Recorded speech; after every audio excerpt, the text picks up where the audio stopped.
Hi, I'm Heather Allen, and I work at the Cullman Public Library, and I've brought some great books today about monsters, kind of scary stuff, and I'll be glad to share that with you right now. The first book is I Need My Monster, and this book is at the Cullman Public Library. I Need My Monster by Amanda Knoll, illustrated by Howard McWilliam. Tonight, when I looked under the bed for my monster, I found this note instead. Gone fishing, back in a week, Gabe.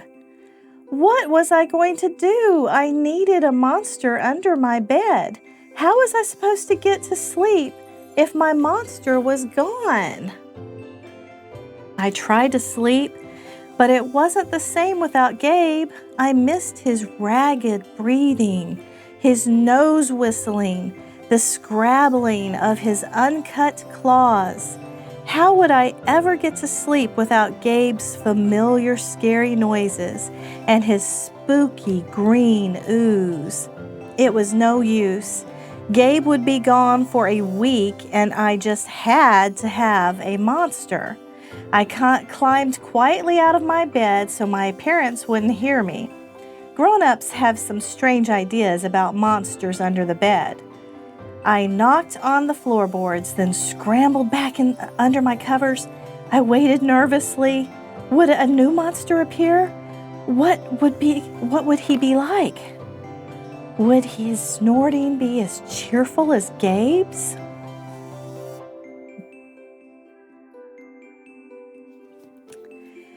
When I heard some creaking under my bed, I knew that the substitute monster had arrived. "Good evening," said a low, breathy voice. "My name is Herbert, and I will be your monster for the evening." Herbert? What kind of name is that for a monster? You don't sound scary at all. Have you ever scared a kid before? Well, no, but I have read all the best books on the topic. Do you have long teeth and scratchy claws? I asked.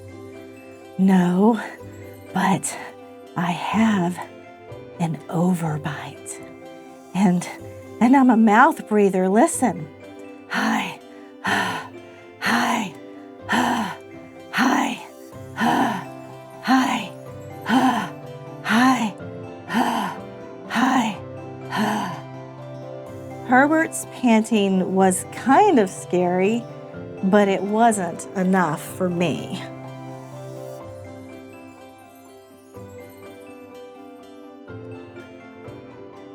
Listen, Herbert, I'm sorry. I just don't think this is going to work.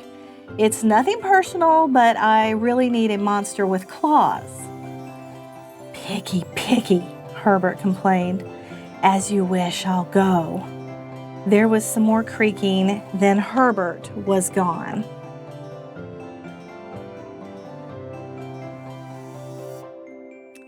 Some scratching warned me that a second monster had appeared.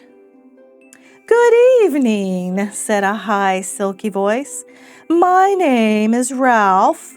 I understand you need a monster with claws. If you would please lean over, I will hold out an arm for inspection." I crouched on the edge of the bed, hoping to see a horrible shaggy arm with sharp, ragged nails.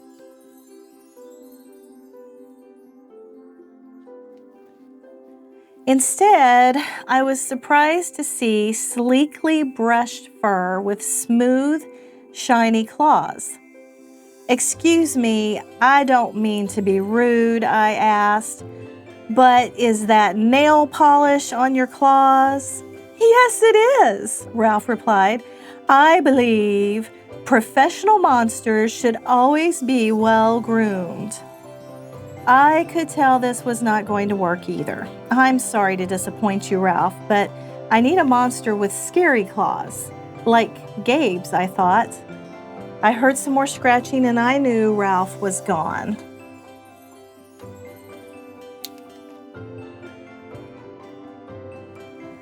A minute later, a third voice from under the bed rasped, "Check it out. Check out these claws, kid." I gathered my courage and peered over the edge.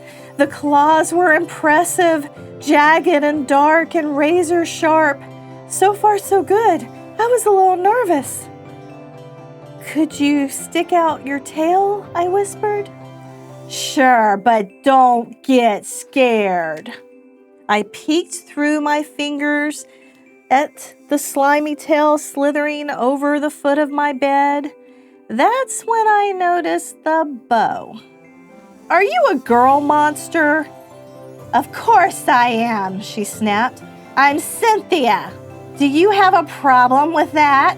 Yeah, I do," I admitted. "I definitely need a boy monster. Boy monsters are for boys and girl monsters are for girls. Everybody knows that." "Well, aren't you a picky one?" she sniffed. And then she was gone.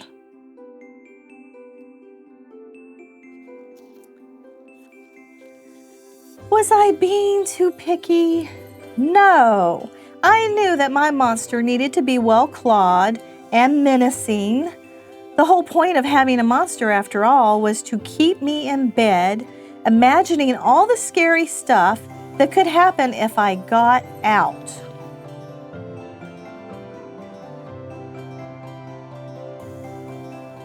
Then I heard a shuffling noise and some slobbering.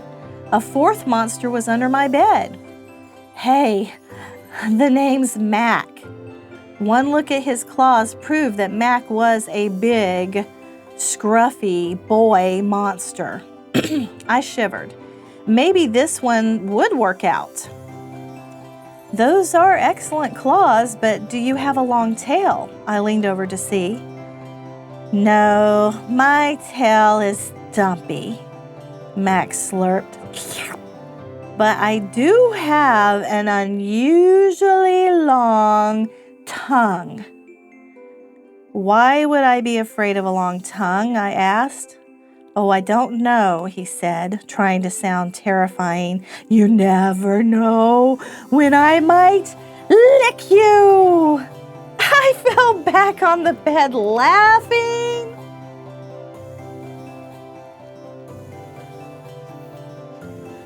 "Well, if you're not even going to try to work with me," Mac whined.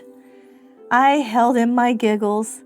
"I really don't think you should send me away," he warned. Kids who reject 5 monsters in one night." "I did not reject 5 monsters tonight," I interrupted. "My regular monster went fishing." "Fishing, eh? Maybe he just left because you're so picky." "Fine, I'm out of here. But I wouldn't expect another monster tonight if I were you." How was I ever going to get to sleep without my monster?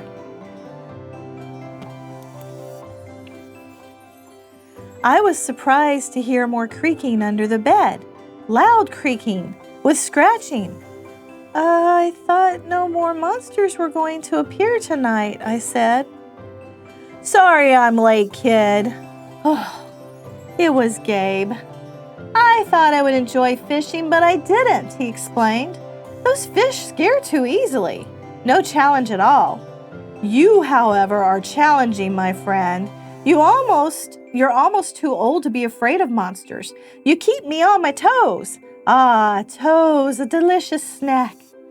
The bed quivered as Gabe's stomach rumbled with hunger. "Now, if you don't mind, I'd like to start the evening with an ominous puddle of drool." I peeked over the edge of the bed. Green ooze spread soundlessly from underneath.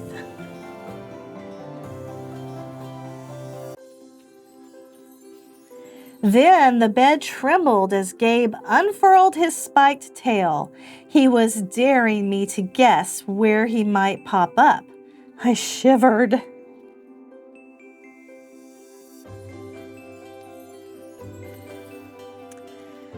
"So, you had substitute monsters tonight," Gabe said, sharpening his claws on his bedpost. Were you scared? Then Gabe started tapping. I could tell he wanted to know if I still needed him. No other monster can scare me like you, I giggled, diving under my covers and pulling them up tight. Through the blanket, I heard Gabe's soft, comforting snort. Ha! I knew it. We're made for each other, he growled.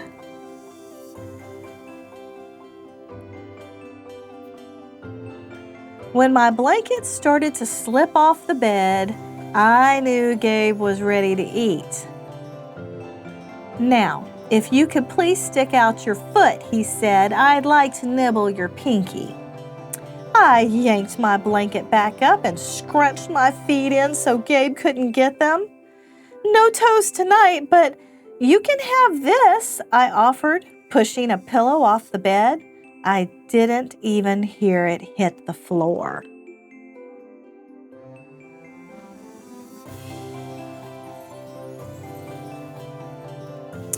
Gabe was back. The ooze was perfect. Everything was back to normal. I shivered again.